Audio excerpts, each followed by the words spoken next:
તો એટલે મિત્રો આજે હું કપડાં પહેરીને બહાર જવા માટે તૈયાર થઈ રહ્યો છું. તૈયાર થઈને હવે હું ફટાફટ કપડાં પહેરી રહું અને હું ને મારું બહેરું નીકળી ગયા બસ સ્ટેન્ડ તરફ જવા.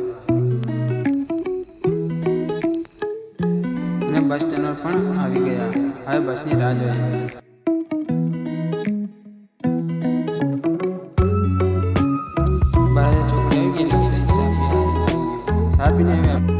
મેં નારિયેળ બારિયેળ લઈ લીધું મંદિર તરફ જવા માટે.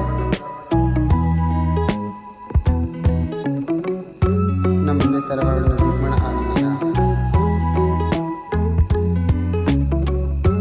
ત્યાં જોઈને જોયું ને તો બધું પાણી ભરેલું હતું અને બધા ભક્તો પણ લાઈનમાં લાગેલા હતા. તો મારે પણ લાઈનમાં લાગવાનું હતું એટલે હું જઈને ફટાફટ લાઈનમાં લાગી લઉં. તો હું દર્શન કરવા લાઈનમાં લાગી ગયો.